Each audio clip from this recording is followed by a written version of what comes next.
Good afternoon, everybody. Uneducated Economist here. So recently a YouTuber has reviewed one of my videos talking about the Cantillon effect and how the Cantillon effect is not applicable to today's economy. He goes about breaking down the video and kind of discussing it. Now, I totally appreciate anybody who has followed me or watched one of my videos or even chosen to review one of my videos. That is awesome. However, he dismisses the entire theory way earlier in the video, but then actually describes it perfectly 8 minutes to 8 minutes 20 seconds into the video, and then says, I'm not going to argue this. Like, I'm not going to argue this point right now, even though he describes the Cantillon effect almost perfectly, but then says nah, which makes the rest of the argument invalid. Right? I mean, if you argue my point, almost describe it perfectly, and then choose to dismiss it, like say, I'm just going to pretend like it doesn't exist, then you have totally missed the argument, right? So it's further increases or further reflections on the increases and decreases of money in a state. Chapter 8 from the Cantillon effect. I got my copy right here, right? Now, increases in the supply of money from a balance of trade eventually causes prices to rise.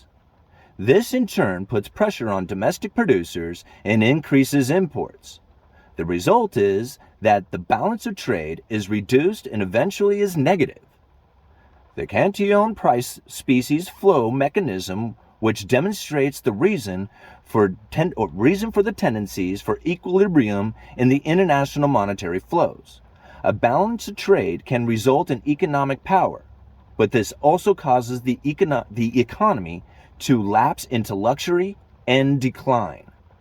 Now, this is the whole point of the Cantillon effect, is that as the new money comes into the system, right, and people are enjoying this new money, right, the people who have first access to it, they start increasing their consumption. And now this is the key, because demand is different from consumption, right? It's almost the same thing. They kind of relate to each other, but you have to think, demand for new cars.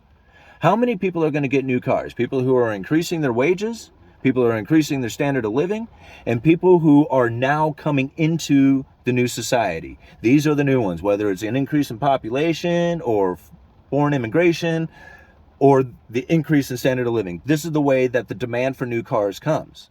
Now, consumption, this is different, right? How many people in the area are consuming on a regular basis? Like, how many cars do you really need? How many are you going to stack up? Now, you might upgrade your car and stuff like that, but as far as consuming cars, you don't consume it, right? Consumption is different from demand. Now, when you consume items, this is really where I think a lot of people kind of misunderstand how it is that inflation really is kicks into gear and causes the prices of everything to start going up. Because the people who have first access to this money, they don't cause the inflation.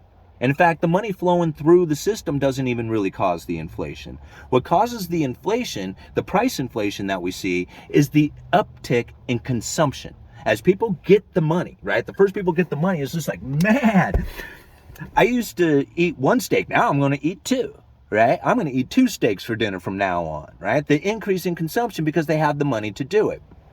As they spend that money, that new money that they have, and they're buying 2 new steaks, the butcher now, right? He was just like, man, there's a lot of buying of steaks out here, right? I sell out of steaks, all this consuming of steaks, right? Now, he has more money because people are at the steak purchasing are saying, hey, there's less steaks. I mean, I want a steak. I mean, how much does the steak cost? You know, I mean, I'll pay more for the steak because the consumption is picking up. You see how this goes? So now the demand for steaks is higher, but it was the consumption that caused it. This is the difference inside of it all, right? See, even in the YouTubers, I don't want to get into a rant. But the argument of Japan, like, I guess over time, right? From 8 minutes to 8 minutes, 20 seconds into this video, he says, over time, I guess if you use the example like Japan building more quality cars or China producing just about everything, then yeah, I guess. But then he dismisses, then he says, well, okay, well, but that's it. He just kind of throws the argument away. That's it right there. That is the argument, right? As people start moving into luxury items, right? They want to increase their standard of living as they want these nicer things, right? The consumption increases. That consumption raises the demand. The demand starts bringing in more foreign imports, and it's not to fill in the demand, right? Or, to fill in that gap. What's happening is that their products are now cheaper to send over to that particular area, to that new state, right? I use the United States, but because that's the example you were using, but it doesn't really matter as long as it's new money coming into it, right? So now this is really what's happening. And the higher the prices go, the further the foreign production can get, right? Now at first, yeah, it might be cheap, right? It might be like, lesser quality stuff. But over time, it gets higher quality, the more they make it, right? And the more it competes with the domestic manufacturing until eventually it's just as superior as the domestic manufacturers are, only they're producing it cheaper and they can send it over. This is how the Cantillon effect ends up working, right? I mean, you can't just dismiss it. I mean, look at the United States. Think about it. I mean, we came out of the Industrial Revolution as an economic powerhouse, right? We were producing a ton of stuff and sending it all over the world. They were sending us their money. We took that and lent it back out to them. All that new money coming back into the United States gave us the highest standard of living in the world. Like, is that confusing? That part seems to make sense, right? I mean, this is how it goes, right?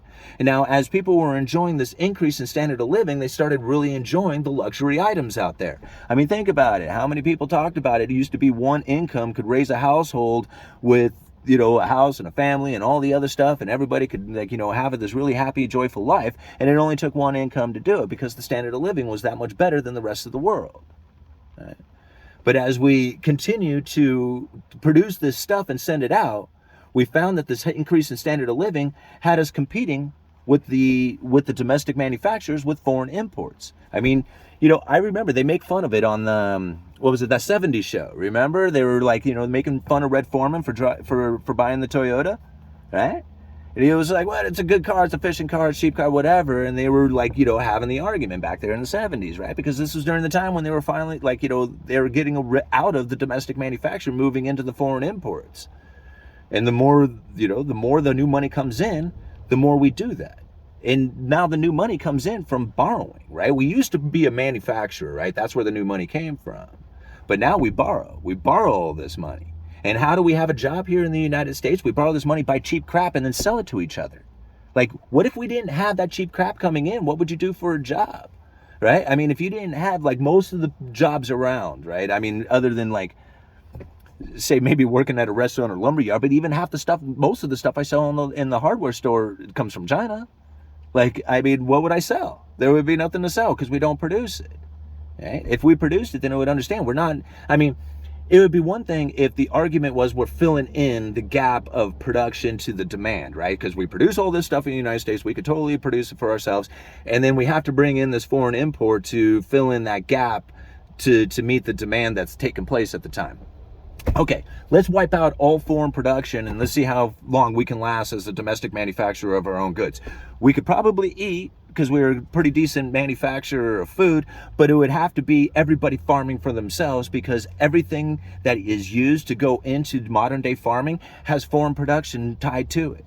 Whether it's the little device that they're using to calculate what it is that they need to add for fertilizer to their property, whatever it is, it's a global economy that participates in a global fashion. There's no way you can deny that, right? And when most of the production and most of the supply is coming from outside of the nation, you can't just say, we're going to cut it off, that's not going to the way it works. You cut it off and everybody's out of a job. It's not going to work, right?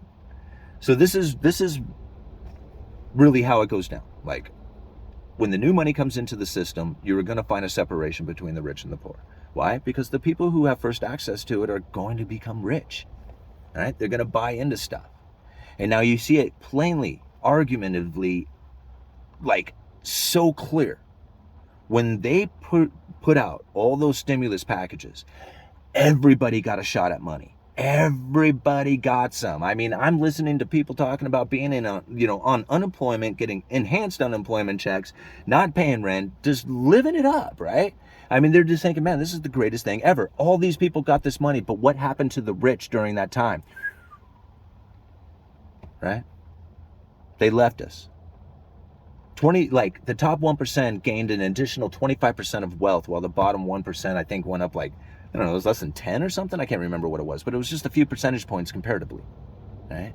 So every time they inject money into the system, the separation between the rich and the poor grows stronger. And when that separation takes place, ever more foreign production is coming in, right?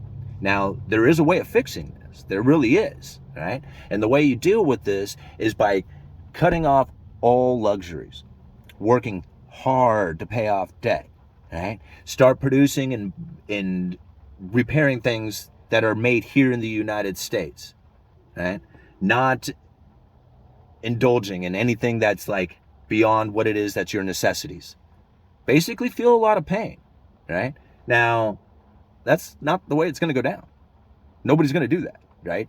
And unless everybody falls into poverty, according to the Cantillon effect, right, what we're going to have is more money injections that come into the system.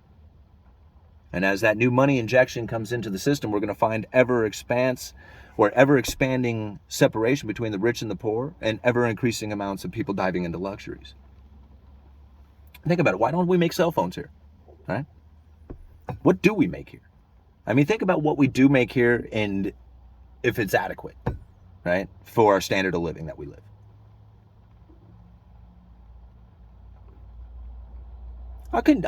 I'll continue this argument. We're going to go over chapter 8 and really break this one down, but I just kind of wanted to do a quick response to that video. Go and watch it. 8 minutes to 8 minutes, 20 seconds into this video. He describes it perfectly and says, I'm just going to ignore it. All right. Uneducated Economist.